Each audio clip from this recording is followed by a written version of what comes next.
Good morning তোমাদের সবাইকে। তোমরা সবাই কেমন আছো? আশা করি ভালো আছো। আমরা খুব খুব খুব ভালো আছি। আর এই যে সকালবেলাতে আমাদের কাজকর্ম শুরু হয়ে গেল। আর এই যে আমার বাগানের গোলাপ দেখে নাও তোমরা এক ঝলক। এখানে কাঠের উনুনটাও জ্বালানো হয়ে গেছে। মা এখানে সবজি কাটাকুটি করছে, এদিকে বাজার থেকে বাজারও চলে এসেছে। যাই হোক, মা একটু তাড়াতাড়ি কাজকর্ম করছে, কেননা মাকে এক জায়গাতে যেতে হবে। আর আমি দাঁড়িয়ে দাঁড়িয়ে মাকে জ্ঞান দিচ্ছিলাম আর একটুখানি ভিডিও করে দিচ্ছিলাম। তাই মা বলছে তোর ওটাই কাজ, তাছাড়া তোর কোনো কাজ নেই। তো চলো, যাই হোক, ঘরে এসে এই যে মায়ের দিকে মাছ ধোয়া হয়ে গিয়েছে। আর আমি এখানে টিফিনের জন্য আলু ভাজা বসিয়ে দিয়েছি, একদিকে ভাত বসিয়ে দিয়েছি। এই চলছে আমার কাজকর্ম। আর এখানে পুজো দেওয়া হবে, তো ঠাকুরের সব জিনিসপত্রগুলো রেডি করা হয়েছে। তো মাই দেবে পুজোটা। তো সকাল সকাল মা গেছে চান করতে। আর এই যে গপুদের সোয়েটারগুলো দেখেছে, এগুলো সব সোনু বানিয়েছে নিজের হাতে শীতের জন্য। গপুদের পোশাক সব, গপু রাধা মাধব যত যাই আছে সবার জন্য শীতের সোয়েটার টুপি বানিয়ে দিয়েছে। এই করতে করতে তো বেজে গেল 10টা। আর বাইরেটাতে দেখো বেশ ঝকমকিয়ে রোদটাও বেরিয়েছে। তো চলো এবার, আর এই দেখো মায়ের এবার পুজো দেওয়াটাও কমপ্লিট হয়ে গেল। আর আজকে গপু খাচ্ছে আজকে মিষ্টি। এই যে একজন বসে বসে রোদ মাপছে, কি বলবে আর, থার্মোমিটার দিয়ে। আর এখানে আমি সবজি বসিয়ে দিয়েছি শালগম আলু দিয়ে, একটা নিরামিষ সবজি মটরশুঁটি দিয়ে, আর হবে প্লেন মাছের ঝোল। আর এই যে মা এই যে রেডি হয়ে গেল, মা যাচ্ছে এবার কীর্তনে। কখন আসবে জানি না, হয়তো বিকেল দিকে আসবে বা দুপুরের পরে। আর ওখানে বসে বসে একজন টিফিন খাচ্ছে। আর এবার সে তার খাজানা বের করবে, তাই জন্য ওখানটাতে দাঁড়িয়ে আছে। ওই দেখো, দেখছো তো? চলো মা যাক, আমি আমার কাজগুলো করি। বাড়িতে তো কেউ নেই, আমি একা একা এবার রান্না বান্না সমস্ত কাজবাজগুলো করছি। আর রান্না করতে করতে সবচেয়ে বিরক্তের কাজ হচ্ছে গ্যাস শেষ হয়ে যাওয়া। তো এখন এই গ্যাস লাগিয়ে নতুন করে রান্না বান্না বসানো মানে বিশাল একটা বিরক্তর কাজ। তো এখানে মাছ ভাজাগুলো হাফ হয়েছে, হাফ হয়নি, তার মধ্যে এরকম একটা কাণ্ড ঘটে গেল। কিন্তু কিচ্ছু করার নেই, বাবাও ঘরে নেই।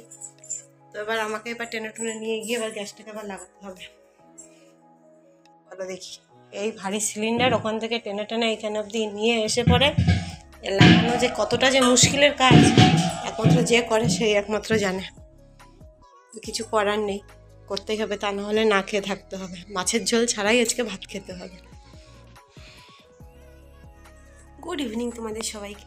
দুপুরের পর থেকে আর তো ভিডিওটা করা সম্ভব হয়নি। আর এখন এই যে দেখো ঘুমাচ্ছে এখন অবধি, ল্যাদ খোরটা এখনও পড়ে পড়ে এখনও ল্যাদ খাচ্ছে লেপের নিচে বসে। আর এখন বেজে গিয়েছে 5:30। আর এখানে মাও চলে এসেছে, মা কি বানাচ্ছে সেটা তোমাদেরকে দেখিয়ে দিচ্ছি।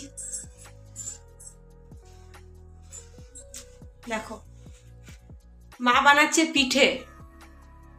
তো এই মাসে পিঠে না খেলে আমরা, আর কি পৌষ মাসে পিঠে খাওয়া যাবে না। অগ্রহায়ণ মাসে যদি পিঠে না খাওয়া হয় তাহলে পৌষ মাসে পিঠে খাওয়া যাবে না।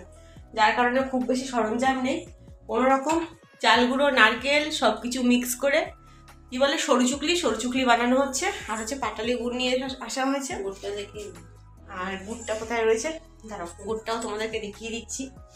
এই গুড়টা আর নয়, মানে কি বলবো। আর আমাদের এখানটাতে কিন্তু ঠান্ডা কিন্তু অনেকটাই কমে গেছে, মানে বিকেল দিকে অত বেশি ঠান্ডা লাগছে না। আবার ভাবো না যে বডি দেখানোর জন্য সব এরকম ড্রেস পরে রয়েছে বডি বিল্ডার। আর এই বাড়িতে সব বডি বিল্ডার থাকে, বডি বিল্ডার। এই হচ্ছে পাটালি গুড়। তো এই গুড়টা ছিল পুরো একদম একটা থালার মতো, এত বড় মতো। তো মা ওটাকে ছোট ছোট করে টুকরো করে ডিব্বা করে রেখে দিয়েছে। যদিও আবার সরু চুকলি খেতে সেরকম খুব একটা সমস্যা লাগবে না কিছু, তবে চিকেন দিয়ে খেতে বেশি মজা লাগে, আমার লাগে, জানি না আর কার কার লাগে। মা বানাচ্ছে, চলো দেখাই।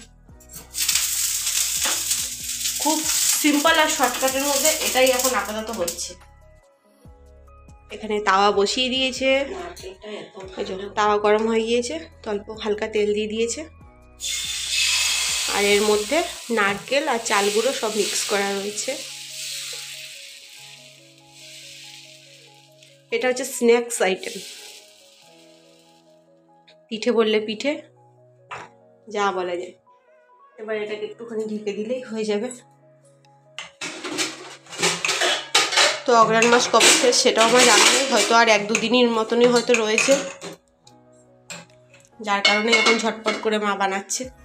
এরপরে তো আরও তো পিঠে আসছে, তখনকারটা তখন দেখা যাবে। তো মা বানানো হোক সবগুলো, তারপরে তোমাদেরকে দেখাচ্ছি। এখানে আমাদের এতগুলো বানানো হয়ে গিয়েছে, এতগুলো বলা ভুল হবে, হয়তো 5-6টা। তো 5-6টা বানানোই অনেক মুশকিল। আর এই যে এখানে একজন রিভিউ ভালো করে চিবিয়ে বলবি, একবার খেয়ে বলিস না। ভালো, খুব ভালো হয়েছে, খুব ভালো হয়েছে।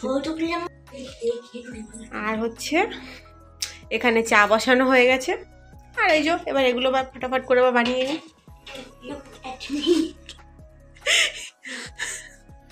আরামসে আরামসে, গলায় লেগে যাবে।